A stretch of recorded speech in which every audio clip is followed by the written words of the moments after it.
चला तर मंडळी, आजची रेसिपी खूप खास आहे. बिर्याणी कोणाला आवडत नाही असा माणूसच नसेल. आज आपण बनवणार आहोत अतिशय सुपर टेस्टी अशी दम बिर्याणी आहे. कारण नेहमी आपण बिर्याणी बनवताना अगोदर आणि रस्सा करून घेतो आणि मध्ये मटण शिजवून घेतो आणि त्यानंतर बिर्याणी करतो. परंतु आज आपण ही हैदराबादी दम बिर्याणी अतिशय ऑथेंटिक पद्धतीने बनवणार आहोत. अगदी प्रॉपर हैदराबादी बिर्याणीची याला टेस्ट असणार आहे. यासाठी इथे मी अर्धा किलो मटण घेतले. आता सगळ्यात आधी मटणला करायचं आहे ते मॅरिनेशन करण्यासाठी जे साहित्य लागणार आहे तेही अगदी प्रमाणबद्ध मी तुम्हाला सांगणार आहे. इथे मी अर्धा किलो मटणासाठी पावशेर दही घेतले. 3 ते 4 चमचे आलं, लसूण, कोथिंबीर, हिरवी मिरची आणि पुदिना याचं वाटण घ्यायचं. हे वाटण खूप महत्त्वाचं आहे. त्यानंतर 4 चमचे बिर्याणी मसाला, 3 चमचे लाल तिखट आणि 2 चमचे धना पावडर. त्याचबरोबर तळलेला कांदा एक मुठभर मी आत्ता घालून घेतला आहे. राहिलेला नंतर सर्विंगसाठी किंवा डेकोरेशनसाठी लागणार आहे त्यासाठी ठेवला आहे. त्यानंतर चिरलेली कोथिंबीर, पुदिना आणि अर्ध लिंबू पिळून घालायचं आहे. लिंबामुळे सगळे मसाल्यांचे फ्लेवर मटणामध्ये एकजीव व्हायला मदत होते. त्याचबरोबर मटण शिजायला सुद्धा मदत होते. यामध्ये अजून एक सिक्रेट इन्ग्रेडियंट घालणार आहे. तो कोणता तेही पुढे सांगते. आता यामध्ये घालायचे 3 चमचे मीठ. तुमच्याकडे जर कच्ची पपई अवेलेबल असेल ना तर 1 ते 2 चमचे कच्च्या पपईची पेस्ट घाला. यामुळे सुद्धा मटण शिजायला मदत होते. चला, या सगळ्या गोष्टी छानपैकी मटणाला लावून घ्यायचे आणि यामध्ये घालायचे विकतची आलं लसूण पेस्ट. हा आहे यातला सिक्रेट इन्ग्रेडियंट. असं का म्हणते सांगू का? कारण या आलं लसूण पेस्टमध्ये विनेगर असतं आणि विनेगरमुळे मटण छान टेंडर शिजतं, लवकर शिजतं आणि मॅरिनेशनसुद्धा खूप छान होतं. त्यामुळे आवर्जून 3 ते 4 चमचे विकतची आलं लसूण पेस्ट आवर्जून वापरा. नसेल तर सरळ 1 चमचा व्हिनेगर यामध्ये तुम्ही घालू शकता. अगोदर आपण आलं लसूण, पुदिना, हिरवी मिरची, कोथिंबीरीचं वाटण घातले. ते घालून सुद्धा हे 3 चमचे आपण आलं लसूण पेस्ट वेगळी घातली. चला, तर मॅरिनेशन बाजूला ठेवूयात. एक अर्धा तास तरी मॅरिनेट करून घेऊयात आणि आत्ता घेऊयात आपला राईस बनवायला. राईसही आपण अतिशय फ्लेवरफुल बनवणार आहोत. यामध्ये आपण पाणी गरम करायला ठेवले आणि गरम पाण्यामध्ये टोमॅटो, लिंबाची एक स्लाईस, त्याचबरोबर पुदिना, कांदा आणि हिरवी मिरची या सगळ्या गोष्टी घालून पाणी छानपैकी खळखळीत असं उकळून घेणार आहे. त्याचबरोबर घालायचे 4 चमचे मीठ. यामध्ये कांदा, टोमॅटो, हिरवी मिरची, पुदिना घातल्यामुळे ना पाण्याला आणि त्यामुळे राईसला खूप छान चव येते. त्यामुळे आवर्जून सुट्टा ज्यावेळेला आपण हा बिर्याणीचा मोकळा राईस शिजवतोय ना त्यावेळेला पाण्यामध्ये या सगळ्या गोष्टी आवर्जून घाला. लिंबाची स्लाईसही घाला. त्यामुळे छान आपल्या भाताला रंग पांढरा शुभ्र असा येतो तांदळाला.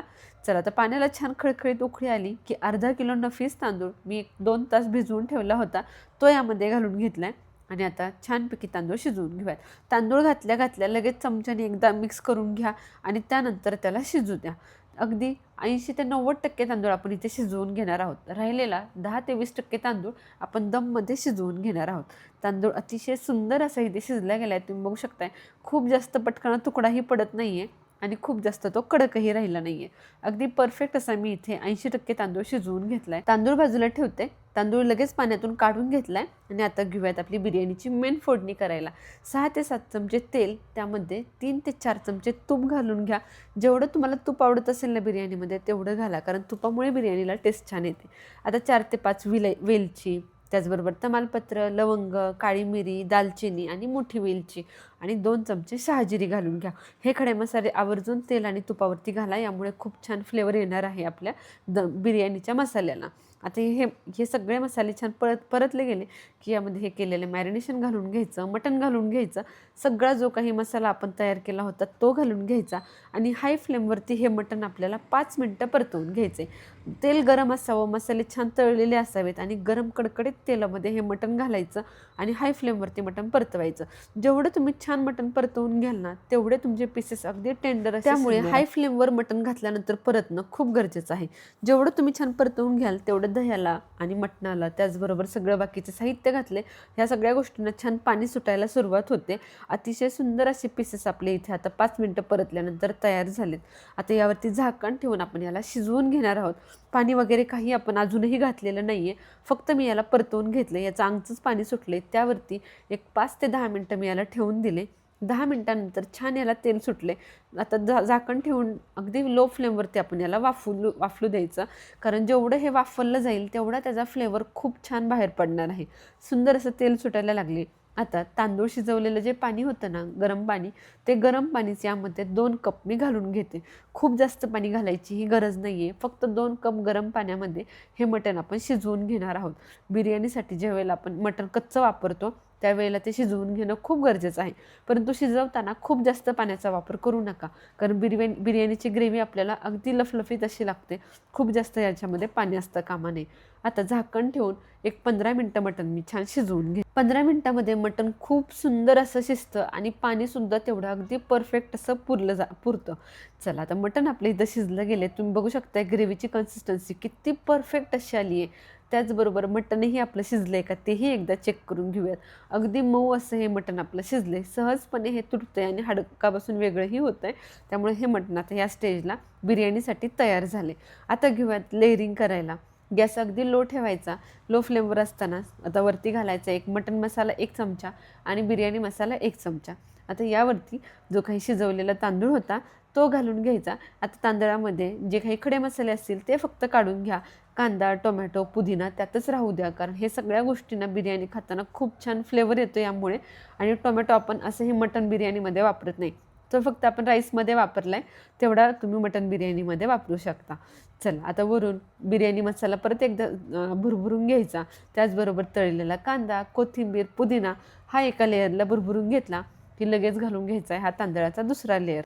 हैदराबादी दम बिर्याणी बनवत असताना खाली मटण आणि त्याची ग्रेव्ही असते आणि त्यानंतर वरती असतो तो भाताचा लेअर. परंतु हा भाताचा लेअर देताना सुद्धा 1 ते 2 थरांमध्ये तुम्ही आवर्जून कांदा, कोथिंबीर, बिर्याणी मसाला आणि अगदी चिमूटभर मीठ भुरभुरा, म्हणजे प्रत्येक लेअरला छान असा फ्लेवर भेटतो. चला आता सगळ्या वरच्या लेअरला सुद्धा परत एकदा मी बिर्याणी मसाला आणि मटण मसाला हातानेच एक साधारण अर्धा चमचा भुरभुरून घेते. त्याचबरोबर कोथिंबीर आणि पुदिनाही घालून घेते आणि नंतर घालायचा आहे तो आपला तळलेला बिरिस्ता. या पद्धतीने जर तुम्ही ही दम बिर्याणी बनवाल ना, तर एवढी फ्लेवरफुल होते ना की काही विचारायलाच नको. नेहमी मटण शिजवून ज्यावेळेला आपण बिर्याणी बनवतो त्यावेळेला त्याचा फ्लेवर बऱ्यापैकी आणि रश्श्यामध्ये गेलेला असतो, परंतु अशा पद्धतीने बनवताना मटणाचा पूर्ण फ्लेवर आपल्या या बिर्याणीला भेटतो.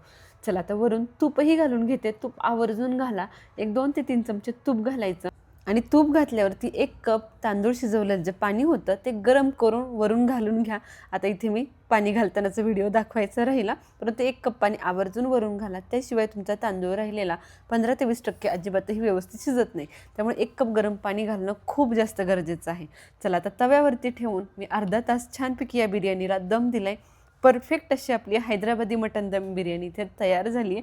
तुम्हाला काढूनही दाखवते. किती सुंदर अशी झाली तुम्ही बघू शकताय. खालच्या ग्रेव्हीमधलं पाणीही जास्त आटलं नाही आहे. आणि आवर्जून तवा ठेवा. तवा जर तुम्ही ठेवला नाही तर खालून मटण लागू शकतं, करपू शकतं आणि ग्रेव्हीमधला सगळा मॉइश्चरही निघून जाऊ शकतं.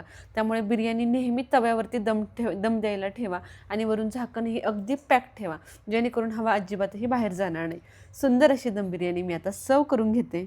बिर्याणी तयार होत असतानाच अगदी घरभर वास पसरला होता. नुसत्या वासानेच भूक लागली होती.